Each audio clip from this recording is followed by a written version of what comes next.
Hello दोस्तों, आइए हम सुनते हैं हनुमान जी की कुछ जीवन का गाथा। ऐसे ही कहानी सुनने के लिए मेरे चैनल को सब्सक्राइब कर दे और बेल आइकन को दबाना ना भूले। आइए देखते हैं हनुमान जी की एक प्रेरणादायक कहानी। हनुमान जी का जन्म और बाल लीलाएं। हनुमान जी का जन्म अंजना देवी और केसरी के घर हुआ। अंजना देवी एक अप्सरा थी जिन्होंने ऋषियों के श्राप से वानरी रूप धारण किया था। केसरी वानर जाति के वीर और वानर सेना के प्रमुख थे। कहा जाता है कि हनुमान जी वास्तव में शिव जी के अंशावतार हैं, जिन्हें भगवान विष्णु के रामावतार की सेवा हेतु भेजा गया। उनके जन्म का विशेष प्रसंग यह है कि माता अंजना ने भगवान शिव से पुत्र की कामना की थी। वहीं दूसरी ओर दशरथ ने पुत्रेष्टि यज्ञ किया, जिसमें अग्निदेव ने उन्हें पुत्र कामेष्टि फल प्रदान किया। उसी समय वायुदेव की प्रेरणा से वह दिव्य फल अंजना देवी को भी प्राप्त हुआ और इस प्रकार शिव का अंश लेकर हनुमान जी का जन्म हुआ। बचपन से ही हनुमान जी अति पराक्रमी, चंचल और तेजस्वी थे। उनकी लीलाएं इतनी अद्भुत थीं कि देवगण भी अचंभित हो जाते। योजक चिन्ह, योजक चिन्ह, योजक चिन्ह। 2. बालपन की अद्भुत घटनाएं। सूर्य निगलना। एक दिन बाल हनुमान को भूख लगी। उन्होंने आकाश में चमकते हुए लाल सूर्य को देखा और सोचा ये कोई बड़ा मीठा फल है। बिना देर किए वे आकाश में उड़ चले और सूर्य को निगल लिया। सूर्य निगल जाने से समस्त जगत अंधकार में हो गया। देवगण घबरा गए। इंद्र ने अपनी गदा और वज्र से हनुमान पर प्रहार किया।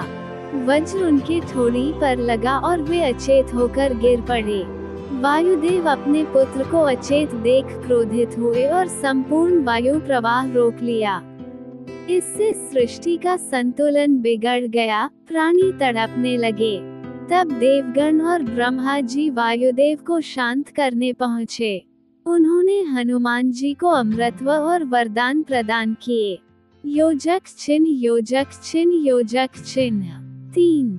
वरदान और शाप। देवताओं ने उन्हें असीम शक्तियां दी। ब्रह्मा जी ने अमृतत्व, इंद्र ने अजेयता, वरुण ने पानी में न डूबने का वरदान, यमराज ने मृत्यु से मुक्ति का वरदान और अग्निदेव ने अग्नि से न जलने का वरदान दिया।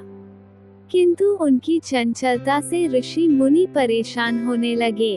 तब ऋषि ने उन्हें ये शाप दिया कि वे अपनी शक्तियों को भूल जाएंगे जब तक कोई उन्हें स्मरण न कराए।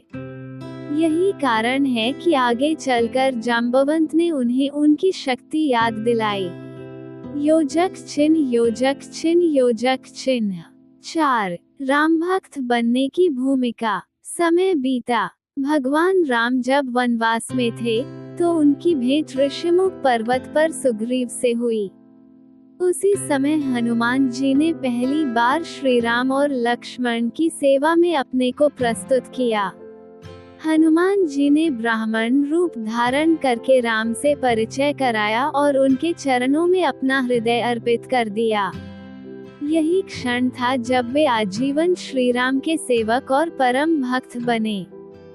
योजक चिन्ह, योजक चिन्ह, योजक चिन्ह। 5. सीता माता की खोज और हनुमान जी की महिमा। राम सुग्रीव संधि के बाद वानर सेना ने माता सीता की खोज शुरू की। जब जाम्बवंत ने हनुमान जी को उनकी असली शक्ति याद दिलाई तो वे समुद्र लांघकर लंका पहुँचे। लंका पहुंचकर उन्होंने अशोक वाटिका में सीता माता को देखा और उन्हें श्री राम का संदेश दिया। सीता जी को अंगूठी दी और आश्वासन दिया। वहां रावण की सेना ने उन्हें बांध लिया, किंतु हनुमान ने अपनी पूंछ में अग्नि लगवाकर पूरी लंका जला डाली। फिर वे श्री राम के पास लौटे और सीता माता का संदेश सुनाया। योजक चिन्ह, योजक चिन्ह, योजक चिन्ह। 6. राम रावण युद्ध और संजीवनी। लंका युद्ध में हनुमान जी ने अद्भुत पराक्रम दिखाया। जब लक्ष्मण मेघनाद के बाण से मूर्छित हो गए, तो हनुमान जी द्रोणगिरी पर्वत से संजीवनी बूटी लेकर आए। समय कम होने के कारण उन्होंने पूरा पर्वत ही उठा लिया और युद्धस्थल तक ले आए।